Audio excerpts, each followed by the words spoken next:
Hey guys, welcome back to the channel and thanks for tuning in. Much appreciated you guys taking a little time out of your schedules to watch the video. And man, today I'm going to share you guys something that I didn't plan on doing it yet. I've got some secrets I keep to myself. This was one secret that I've known about for a while that I wasn't going to let out, but there's been some YouTube videos the last few weeks. Guys have already talked about this thing, so I might as well join the bandwagon, and I'm going to show you guys how to fish and how to rig the hottest new deal out there, the Japanese Inurig. Inurig, I'm not sure how you pronounce it. But this is one of the most lifelike looking setups I've ever seen. It's a fish kitchen bait. You're going to be hearing a ton about it over the next year. So it sort of got out there sooner than what I anticipated for it to get in the public eye. Matt Steffen did a really good video on it recently, and I'm going to give you my take on it because I've been fishing it for a while, using it for a little bit. And one of the most difficult things about this rig is how to rig the thing, because there's a lot to it. It's a complicated bait to rig, and I've developed a system that will allow you to do it much quicker and efficiently. So I'm going to show you how to do it, the whole thing about that.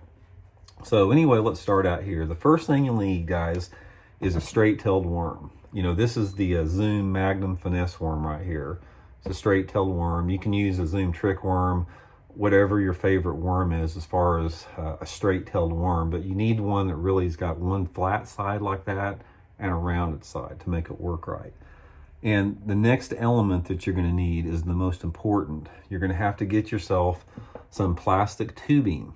Now, the tubing part of it, if you've seen other videos, a lot of guys will take a long piece of tubing and they snake it in through out there, and I think it takes a long time. This is a lot quicker way. Actually, the tubing I use, this is a piece of tubing that comes on a Megabass SD3 spinnerbait on the hook point. You want a piece of tubing, I found, that is hard and really stiff. You don't want a flexible piece. And another quicker way to do it, instead of a snaking around you see, is you're going to need to put 3 different tubes in. So what I usually start out with, I'll go, just towards the top of the worm, the head there, about, maybe a third of the way down. And it doesn't have to be exact. You can just, sort of ballpark it, eye it, and simply insert that tube in there like that. And just for sakes of time on this video, I'm not going to do it because it takes up too much time. But once you get this in there, or before you put it in there, actually put a little dab of super glue on the tubing, because that'll really keep it in there a lot better. And also get you some small scissors and trim the tubing backwards flush. So, that's not sticking out there. Just sort of attention to details. Okay, the second one I'm going to put in, I'm going to go just about in the mid part of the worm. Again, just to be approximate. Just come straight through there. And this is another way the stiff plastic helps a lot quicker. And you can see I've got some plastic sticking out, and that would be trimmed off before I actually fish the bait. And then the last piece is going to go in about the bottom 1/3 of the worm, like that. Okay, so we've got our 3 different pieces of tubing in there, like that, you can see. Okay, the next thing you want to do is when you rig your line up, the first thing you want to do is get your hook. And the hook, guys, that you want to use, it's really completely dependent on the worm you're using. If you're using a smaller worm like a Zoom finesse, or excuse me, a Zoom trick worm or something like that, you can use a smaller hook. If you're using like, a bigger, meatier worm like the Magnum Finesse worm, you may want to go up in size a little bit. But the hook that I prefer is a Gamakatsu G Finesse drop shot hook. This is a #1 hook. You may have to go up in size a little bit in order to get it, but that's the preferred size that I use on here. So another thing, the first thing that you want to remember is the angle that the line goes into this hook. See how the hook's like that? You want to put your line in on the inside part. You don't come around and hook it in like that, because it's not going to lay right in the worm. So you got your main line here, put the hook, put the line, in this area like that. Okay, so we'll just let this swing free. Next thing you want to do is come in the head of the worm and just come through the first piece of tubing there. like that. So I've come through the first piece, and then the second one, you don't want to come through the same side. You want to come through the opposite side. So I'm going to come through the opposite side.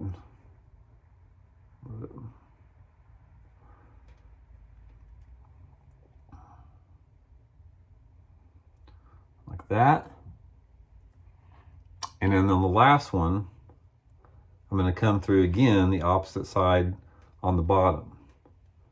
And I'll show you what it looks like after I get that in there. So you can see my line is coming through the opposite side like that. And finally, what I want to do here is I'm going to take a split ring and I'm going to tie it off on the end of the line like this. And one of the things that's important, guys, when you're tying your split ring on the Inurig is you want to make sure that your knot is really good on the split ring part, because the knot on the split ring is going to be the thing that basically saves your hook from coming off the line if the fish throws the bait. So make sure to take a lot of time and get your line in there. So okay, so the next thing we're going to do is I'm going to pull everything tight and I'll get the hook on here a second. But this is the way the worm's going to work, guys. See, you pull it when you're working it through the water, it goes like that. It looks like a live night crawler in the water. And this thing in clear water, guys, it just looks unbelievable realistic in the water. Now I'm going to show you finally, I'm going to show you guys how to rig the hook here.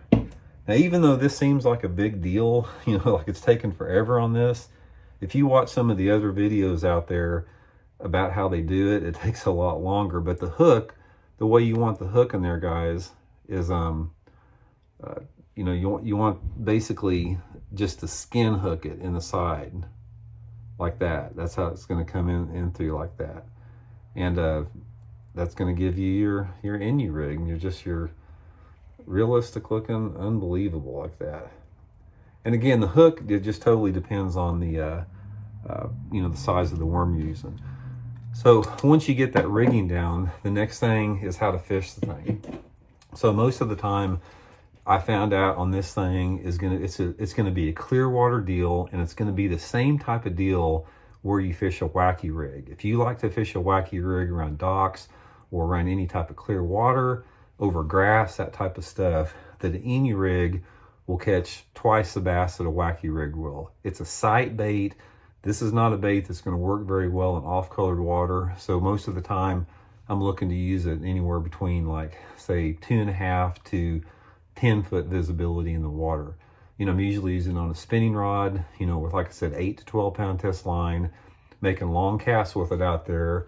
Throw it out there, let it slow sink, and just pop it with the rod tip like that. Let it sink down, pop it with your rod tip, and that causes that worm to recoil back on itself, and actually makes it looks a lot realer. And eventually I'll do some videos. Maybe I'll get in the water with this thing and try it. But anyway, guys, that's the quick, easy way to rig the Japanese Inurig. I think if you use the way that I described here, you're going to cut your rigging time in half easy on the thing. And like I said, I didn't expect to be talking about this thing so soon, but man, there's no secrets in fishing anymore. It's just like everybody is so connected, like with YouTube here, that you can't keep anything a secret. So you might as well not even try, because even though this is a secret bait, it's still, you have to be around the fish to be successful with it. So that's the main thing with it. So give it a try, guys. You can check my video out. You can watch it over a couple times, get familiar with it. The main thing that I'll tell you on that is try to find the right type of tubing. Use a small tubing. Make sure it's stiff, and it makes it a lot easier. So anyway, I hope you guys enjoyed the video. Much appreciated, and we'll be back soon with another one. Talk to you later.